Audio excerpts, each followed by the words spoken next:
Bonjour. Bonjour, merci de nous accueillir dans ton cabinet. Est-ce que tu peux commencer par te présenter?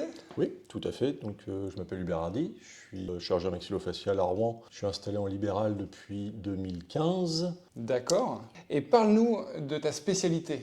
Alors, la chirurgie maxillofaciale, c'est une spécialité chirurgicale. Ce diplôme, il comporte deux sous-facettes. L'intitulé complet, c'est chirurgie maxillofaciale et stomatologie, où maintenant il y a une entité chirurgie maxillofaciale et stomatologie. Mais la stomatologie, en tant que telle, a disparu. C'est devenu la chirurgie orale, avec deux entrées possibles, une par le cursus médical et une par le cursus dentaire. Ok. D'accord. Donc, tes champs d'intervention actuellement, il y a bien sûr la chirurgie des dents, du Voilà. Alors, parodonte. on peut le diviser dans l'activité dans la stomatologie. On va dire c'est ce qui nécessite un plateau technique un peu plus simple. C'est la chirurgie de la bouche, donc les dents, les gencives, le parodonte. Ça peut être l'implantologie, la chirurgie préimplantaire, pour les remplacements, les greffes osseuses. Il y a un versant médical avec la dermatologie buccale, les pathologies muqueuses buccales, qui est quand même un volume assez important d'activité. Et puis, on va dire tous les syndromes douloureux, médicaux ou paralysie faciale ou des pathologies médicales spécifiques de la face et de la séquelles, bouche. là, les injections pour les séquelles séquelles de paralysie faciale. Donc ça, c'est toute la partie légère, quoi, sans anesthésie, Voilà, on va dire ça.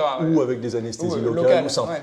Et puis, il y a le plus lourd, quoi. Tout à fait. Alors sur le plateau technique plus lourd, donc là, bloc opératoire, on a une très grande variété avec des chevauchements avec d'autres spécialités, ce qui contribue au flou, notamment l'ORL ou la chirurgie plastique, ou la neurochirurgie, l'ophtalmo également, où là c'est vraiment donc, plus chirurgical. Ici avec mes associés, la surspécialisation entre guillemets qu'on fait le plus, c'est la chirurgie orthognatique, c'est la chirurgie des mâchoires, des bases osseuses, donc pour les patients prognates, les patients avec des asymétries faciales. Il y a la chirurgie carcinologique, sachant qu'on a un petit peu plus une valence sur la reconstruction par rapport à un chirurgien ORL par exemple. On se rapproche plus des plasticiens dans ce sens-là. Alors on fait des exéreses de tumeurs pour des carcinomes épidermoïdes, il n'y a pas de problème. Mais on est plus axé sur la reconstruction. Et d'ailleurs souvent on travaille en équipe. Quand je travaillais à l'hôpital, on travaillait en équipe avec les ORL. Là en ville, on travaille aussi en équipe avec des collègues ORL. Dans la plupart des centres maintenant, c'est fait en équipe avec des maxillos, des ORL, des plasticiens. Donc ça, toute la reconstruction, on va dire, carcinologique. Il y a la chirurgie des malformations, qu'elles soient congénitales, malformations crâniennes par exemple. Mon associé s'occupe des chirurgies des craniosténoses au CHU, donc les malformations du crâne des bébés. Ça peut être les malformations faciales comme les fentes labio-alvéolo-palatines, certains syndromes faciaux. L'activité de traumatologie,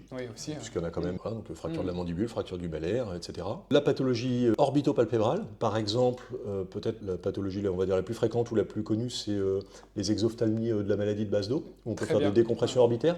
Ça, on va avoir un nouvel associé au mois de novembre, c'est un de ses cœurs d'activité, ça. Ça peut être des malformations orbitaires, des reconstructions d'orbites après les traumatismes, des malformations. La chirurgie esthétique, plastique de la face. Là, on sent bien qu'on y glisse vers la chirurgie plastique. Voilà, tout à fait. Si vous êtes capable de reconstruire... C'est exactement ça. Par exemple, un des dadas de mon associé, c'est la rhinoplastie. D'accord. Donc la rhinoplastie, qu'elle soit esthétique ou pas, lifting, etc. Un peu dans le même fait, c'est la reconstruction au sens très large. Il peut y avoir la prise en charge des paralysies faciales. Sur un versant plus chirurgical, avec par exemple des myoplasties, l'allongement du temporal, ça c'est une technique canaise. Les réhabilitations dans la région orbitaire avec des chirurgies de paupières, au niveau de la bouche pour faire des suspensions labiales ou parfois des reconstructions plus complexes, micro-anastomosées, comme on pourrait faire en cancérologie. Et puis un versant qui est peut-être un peu plus, on va dire, intimiste, c'est un des sujets qu'on va évoquer aujourd'hui, c'est aussi les compressions ou les chirurgies des douleurs.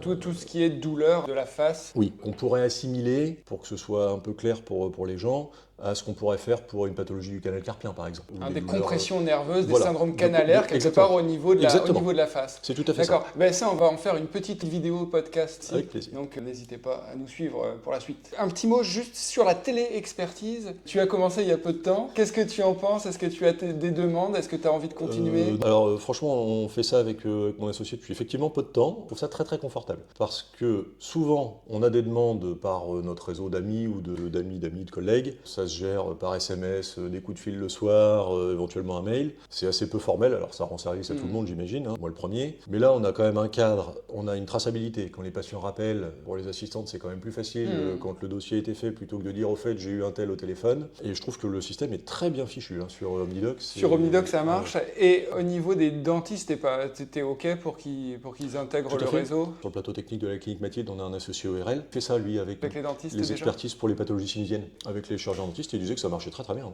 Très bien. Nous, pour l'instant, c'est vrai, on est sollicité. Tous ces domaines un peu flous de la spécialité, les douleurs, les lésions spéciales, bizarres, c'est vrai que ça marche bien. Très bien. Merci Hubert. Puis là, on va creuser un petit peu des sujets. Avec plaisir.